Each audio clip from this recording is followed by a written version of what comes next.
الرحيم وإذا تمون إلى هذا نقول أن لنا سبيلين الأول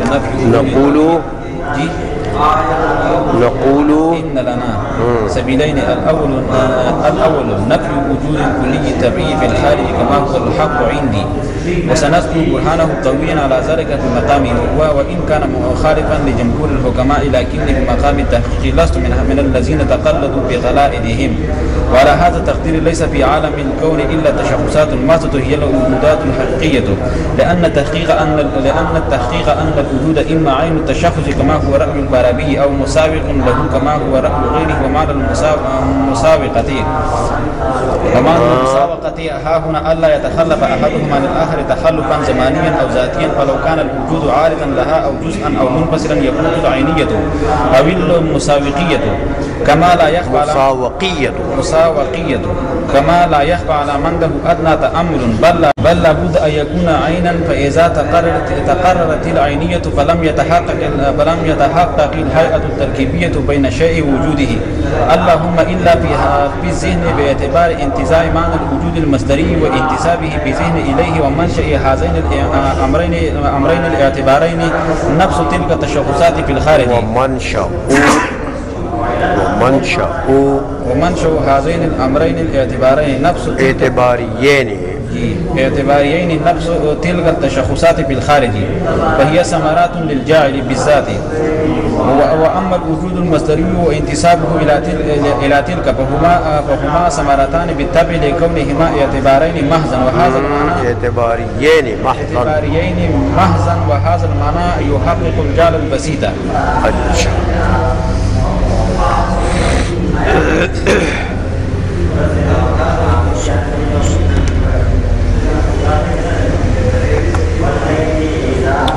مولا حسن فرماتے ہیں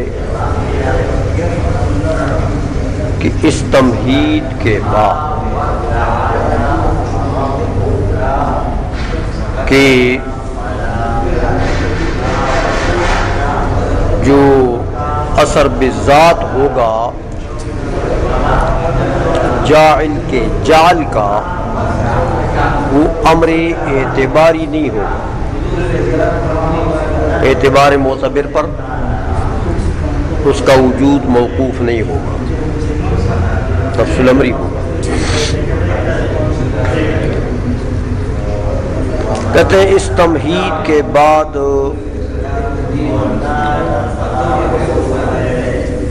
اب چونکہ یہ اس نے بتا دیا تھا کہ ہمارے نزدیک حق مذہب جو ہے وہ اشراقیین کا ہے، تو احقاق حق کے لیے، اس حق کو ثابت کرنے کے لیے کہتے ہیں ہمارے پاس راستے ہیں دو،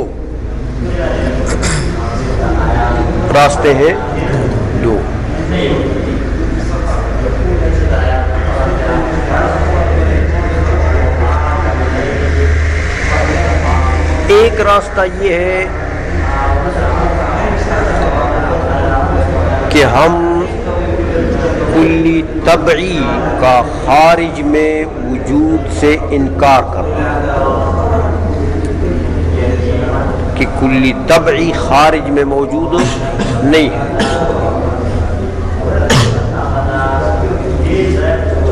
دوسرا راستہ یہ کہ ہم کلی طبعی کا خارج میں وجود تسلیم کریں۔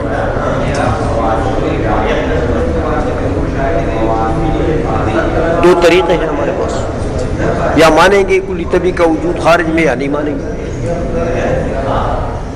تو کہتے ہیں پہلا راستہ یہی ہے کہ کلی طبعی کا خارج میں وجود ہم نہ مانیں کہ نہیں ہے، کلی طبعی خارج میں موجود نہیں ہے۔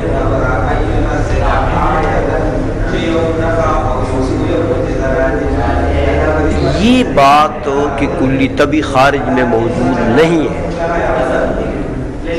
کہتے ہیں مولا حسن کہ میرے نزدیک حق بات یہی ہے کہ خارج میں کلی طبعی کا وجود نہیں ہے۔ اور کہتے ہیں جب وقت آئے گا، مقام آئے گا تو میں اس کے اوپر دلیل بھی دوں گا، جب کلیات کی بات کروں گا نا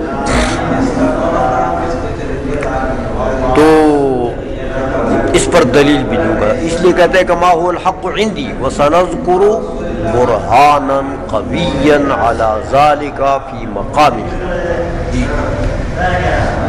آئی سمجھ میں؟ اچھا، اب اس کے اوپر اعتراض ہوتا ہے کہ بھائی کلی طبعی کا وجود خارج میں نہیں ہے. یہ بات جو ہے یہ تو جمہور حکماء کے خلاف، جمہور مناطقہ کے خلاف.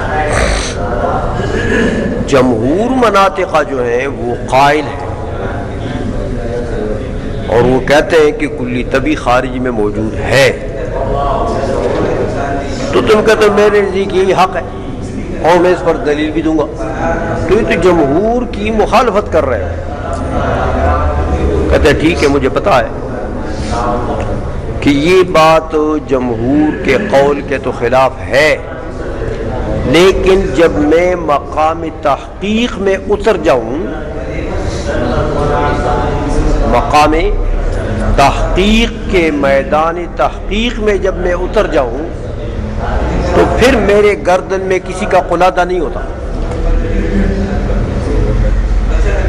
میرے گردن میں کسی کا پٹا نہیں ہوتا. میں پھر آزاد ہوں میدان تحقیق میں. آئی سمجھ؟ اس لیے جمہور کے قول کے خلاف ہو یا نا خلاف ہو، اس سے مجھے کوئی سروکار نہیں ہے. پھر میں تو اپنی تحقیقی بات کروں گا. میدان تحقیق میں تحقیقی بات کی جاتی ہے، کسی کی پرواہ نہیں کی جاتی کہ بھئی یہ فلاں کے خلاف ہے کہ موافق ہے. آئی سمجھ میں؟ تو اس لیے میں جب میدان تحقیق میں اتروں گا تو اس وقت کسی کا قلادہ میرے گردن میں نہیں ہوگا. جمہور کا قلادہ میں اپنے گردن میں نہیں ڈالوں گا. اس لیے کہتے ہیں کہ دیکھو وَهُوَ وَإِنْ كَانَ مُخَالِفًا لِجَمْهُورِ الْحُكَمَاءِ، یہ قول کہ کلی طبعی خارج میں موجود نہیں ہے، یہ جمہور حکماء کے تو خلاف ہے. لَكِنِّي فِي مَقَامِ التَّحْقِيقِ لَسْتُ مِنَ الَّذِينَ تَقَلَّدُوا بِقَلَائِدِهِمْ، لیکن میدان تحقیق میں جب میں ہوتا ہوں تو پھر میں ان لوگوں میں سے نہیں ہوں جن لوگوں نے جمہور کے قلادے اپنے گردنوں میں ڈالے ہوئے ہیں. ان لوگوں میں سے میں نہیں ہوں. اچھا، تو بہرحال کہتے ایک سبیل ہمارے پاس یہ ہے کہ اس قول کے اوپر بنیاد رکھی جائے کہ کلی طبعی خارج میں موجود نہیں. اچھا، تو جب کلی طبعی خارج میں موجود نہ ہو تو پھر خارج میں ہوگی کیا چیز؟ کہتے محض تشخصات. خارج میں کیا چیز ہوگی؟ محض تشخصات و تعینات. خارج میں کیا چیز ہوگی؟ تشخصات و تعینات. یہی جو تشخصات و تعینات ہیں ان کو وجودات حقیقیہ بھی کہتے ہیں، موجود حقیقی بھی کہتے ہیں.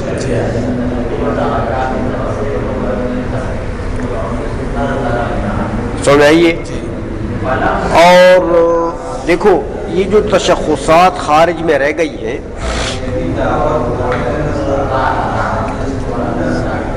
ایک تو آپ پڑھ چکے ہیں کہ ایک تو ہوتا ہے نا وجود مصدری، تو انتزاعی چیز ہے، وہ تو خارجی چیز ہے نہیں، وہ تو انتزاع منتزع پر موقوف ہے، اس سے کلام نہیں ہے. وجود حقیقی سے کلام. وجود حقیقی کس کو کہتے ہیں؟ دیکھو وجود حقیقی جو ہے وہ وجود شے ہے جس کے اوپر آثار مرتب، جس کے اوپر آثار مرتب،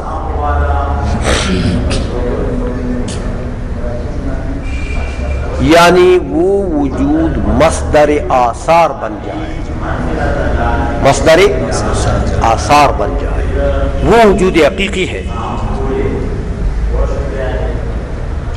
اس وجود حقیقی کو یہ وجود حقیقی بھی کہتے ہیں، یہ اس کو مابہ الموجودیت بھی کہتے ہیں، یہ اس کو مصدر آثار بھی کہتے ہیں۔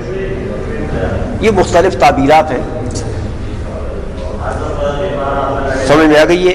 اچھا، اب چاہے مصدر آثار کہو، چاہے وجود حقیقی کہو، چاہے مابہ الموجودیت کہو، چیز تو ایک ہی ہے۔ وہ کیا چیز ہے؟ یہی تشخصات۔ کیا چیزیں؟ یہی تشخصات جو خارج میں رہ گئی عائشوں میں۔ اچھا، کہتے بات اصل میں یہ ہے کہ فارابی جو مناطقہ کے نزدیک وہ معلم ثانی ہے، معلم اول یہ ارسطاطالیس کو کہتے ہیں، ہاں ارسطو نہیں، ارسطاطالیس۔ معلم ثانی یہ فارابی کو کہتے ہیں۔ تو کہتے ہیں یہ فارابی جو ہے یہ بہت بڑا آدمی ہے، اس کی رائے یہی ہے۔ کیا رائے ہے؟ کہ وجود عین تشخص ہے۔ وجود کیا ہے؟ عین تشخص ہے۔ تو جب وجود عین تشخص ہوئے تو اس کا تو مطلب یہ کہ تشخص کا نام وجود ہے نا، تشخص کا نام وہی وجود حقیقی ہے۔ تو فارابی کے نزدیک بھی یہ بات ثابت ہے، وہ کہتا ہے کہ خارج میں صرف تشخصات ہیں، اسی تشخص کو تم وجود کہو، وجود حقیقی کہو، مصدر آثار کہو، مابع الموجودیت کہو، کچھ بھی کہو، چیز یہی ہے۔ اس لیے کہتے ہیں کہ لأن التحقیق ان الوجود اما، دیکھو عین الحقیقہ، عین التشخص، ہاں کہ تحقیقی بات یہ ہے کہ بھئی یہ جو وجود ہے یا یہ عین تشخص ہے۔ تو جب وجود عین تشخص ہوا تو اس کا تو مطلب یہ ہاں کہ تشخص اور وجود ایک چیز ہے نا۔ تو خارج میں جب تشخصات رہ گئی ہیں تو اس کا مطلب یہ کہ وجودات حقیقیہ رہ گئی، ہاں کما ہوا رائے الفارابی، جیسے فارابی کی رائے یہی ہے کہ یہ عین تشخص ہے۔ او مسابق لہ کما ہوا رائے الغیرہ، فارابی کے علاوہ دوسرے جو مناطقہ ہیں وہ کہتے ہیں یار یہ عین تو نہیں ہے، وجود جو ہے یہ تشخص کا عین نہیں ہے، البتہ تشخص کا مساوق ہے۔ مساوق کا کیا مطلب ہے؟ کہ کلما وجد ھذا فوجد ذاک۔ مساوق کا کیا مطلب ہے؟ ہاں کہ جب وجود پایا جائے گا تو تشخص بھی ساتھ پائے گا، یعنی مطلب یہ کہ باعتبار مصداق ایک ہے، باعتبار مفہوم تو الگ الگ ہے، لیکن مصداقاً ان میں اتحاد ہے۔ بتائے گا عائشہ میں، اس لیے کہتے ہیں وَمَانَ الْمُسَاوَقَةِ هَا هُنَا أَلَّا يَتَخَلَّفَ أَحَدُهُمَا عَنِ الْآخَرِ تَخَلُّفًا زَمَانِيًّا أَوْ ذَاتِيًّا۔ دیکھا، کہتے ہیں مساوقت کا یہی معنی ہے کہ ایک دوسرے سے متخلف نہیں ہوگا، ایک پایا جائے گا دوسرا بھی، نہ تخلف زمانی ہوگا نہ تخلف ذاتی ہوگا۔ مصداق میں یہ دونوں اکٹھے پائے جائیں، وجود اور تشخص مصداقاً ایک ہے، البتہ مفہوماً متغیر ہے۔ عائشہ میں اچھا، اب یہ دلیل دیتے ہیں اس بات کے اوپر کہ یہ جو وجود ہے نا یہ عین تشخص ہے. جیسے فارابی کا مذہب ہے، وجود کیا ہے؟ اور یہی تشخص خارج میں رہ گیا جب ہم کلی طبی کو نہیں مانتے خارج میں، تو یہی تشخص رہ گیا. وجود بھی کہو اس کو یا تشخص کہو اس کو یا مابعد موجودیت وغیرہ وغیرہ. لیکن دیکھو کہتے ہیں دیکھو فلو کان الوجود عارضا لها او جزءا او منفصلا یفوت العینیت او المساوقیت کما لا یخفى علی من له ادنی تأمل. کہتے دیکھو وجود اگر تشخص کا کے لیے عارض بن جائے، عین نہ ہو تو عین نہ ہوگا تو کیا ہوگا؟ یا اس کا عارض ہوگا یا اس کے لیے جز ہوگا یا اس کے لیے امر منفصل ہوگا. یہ تین صورتیں، تینوں صورتوں میں سے کوئی صورت بھی مان لو تو عینیت اور مساوقیت تو ختم ہو گئی. عارض مانو تب بھی عین تو نہیں رہا. ایک عارض تو معروض کا عین نہیں ہوتا. جز مان لو تو جب بھی، کیونکہ جز خود کا عین نہیں ہوتا. عائشہ میں امر منفصل مان لو تو ایک امر منفصل بھی دوسرے امر منفصل کا عین تو نہیں ہوتا. عائشہ میں اچھا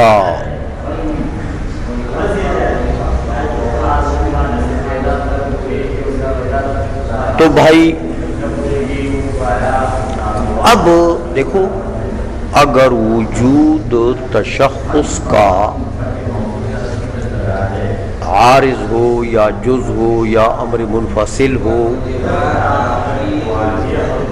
تو تشخص تو خارج میں موجود ہے نا. تشخص تو خارج میں،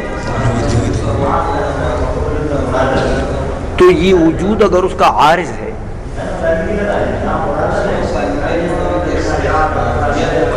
تو اس کا بھی وجود خارجی تو چاہیے، کیونکہ تشخص تو امور خارجیہ میں سے، تو اس کا عارض بھی کیا ہوگا؟ امور خارجیہ میں سے ہوگا. سمجھائیے. تو یہ بتاؤ کہ خارج میں اس تشخص کے علاوہ کہیں وجود آپ کو نظر آتا ہے؟ اگر یہ اس کے عوارض میں سے ہو تو موجود خارجی کا عارض بھی کیا ہوتا ہے؟ امر خارجی. جیسے یہ کپڑے کا رنگ ہے تو یہ کپڑا امر خارجی ہے، اس کا رنگ بھی امر خارجی. تو اگر یہ تشخص کا یہ وجود اگر تشخص کا عارض ہو تو تشخص تو امر خارجی ہے، تو یہ وجود بھی امر خارجی ہونا چاہیے. تو امر خارجی تو پھر خارج میں موجود ہوگا نا. تو اس وجود کے لیے ایک اور وجود، وہ وجود پھر عارض ہوگا، تو اس کے لیے تو یہ تو تسلسل لازم آئے گا وجودات وجود میں. آئی سمجھ میں؟ ایک وجود کے لیے پھر لامتناہی وجودات ماننے پڑے، اور یہ تسلسل تو وجودات وجود میں باطل ہے. تو امر عارض نہیں بن سکتا. دیکھو امر منفصل بھی نہیں بن سکتا، کہ امر منفصل ہو تو پھر بھی یہی بات ہے کہ اس وہ وجود امر منفصل ہو کس سے؟ تشخص سے، تو وہ پھر خارج میں موجود ہوگا بوجود آخر. تو اس کا وہ وجود بھی امر منفصل مانو گے تو وہ بھی خارج میں موجود ہوگا بوجود آخر. سمجھائیے. تو یہ تو پھر وہی تسلسل تو مطلب یہ ہے اسی طرح جز بھی نہیں بن سکتا، کیونکہ ابھی آپ کو پتہ لگے گا کہ تشخص مجموعہ عوارض کو کہتے ہیں، عوارض خارجیہ، مجموعہ عوارض خارجیہ کو کہتے ہیں۔ تو عارض خارجی تو ہونا اس کا باطل ہو گیا، وجود کا عارض خارجی ہونا باطل نہیں ہوا، تو تشخص نام ہے کس کا؟ مجموعہ عوارض خارجیہ کا، تو یہ تو عارض خارجی بن نہیں سکتا، باطل ہو گیا۔ سمجھ میں آ گئی ہے؟ تو لہذا ثابت ہو گیا کہ یہ وجود جو ہے یہ عارض بھی نہیں بن سکتا، کس کا؟ تشخص کا۔ جز بھی نہیں بن سکتا، کس کا؟ تشخص کا۔ امر منفصل بھی نہیں بن سکتا، کس کا؟ تشخص کا۔ تو پھر کیا ہے؟ سمجھ آئیے؟ تو یہی مذہب تھا کس کا؟ فارابی کا۔ اچھا، اس لیے کہتے ہیں کہ بل لا بد ان یکون عینا، یہ بل سے ترقی کر گیا کہ مساوقیت کی بات بھی نہیں ہے، عینیت کی بات کرو۔ یہ جس نے مساوقیت کی بات کی ہے نا کہ یہ وجود اس کا مساوق ہے، یہ بات بھی ٹھیک نہیں ہے۔ سیدھی بات کرو بس کہ وجود تشخص کا عین ہے، اور یہ دلیل ہے اس کے اوپر کہ عارض نہیں بن سکتا، منفصل نہیں بن سکتا، جز نہیں بن سکتا، تو پھر کیا رہ گیا؟ سمجھ آئیے؟ تو وجود کیا بنا؟ وجود حقیقی کیا بنا؟ عین تشخص۔ اچھا، فَإِذَا تَقَرَّرَتِ الْعَيْنِيَّةُ، جب وجود اور تشخص کے درمیان میں عینیت ثابت ہو گئی ہے، اب بتاؤ خارج میں کیا چیز ہے؟ ایک چیز ہے، کیا ہے؟ تشخص کا ہو کہ وجود کا ہو؟ تو خارج میں دو چیزیں ثابت ہوئی کہ ایک کو ماہیت کا ہو، ماہیت کو تو ہم نے موجود خارجی نہیں مانا، وہ تو وہاں تو نہ سر رہا نہ درد رہا، تو خارج میں ایک چیز متحقق ہو گئی، وہ کیا ہے؟ وجود۔ وہ کیا ہے؟ وجود، بس وجود حقیقی۔ اب اگر جعل کرے گا تو کس کا کرے گا؟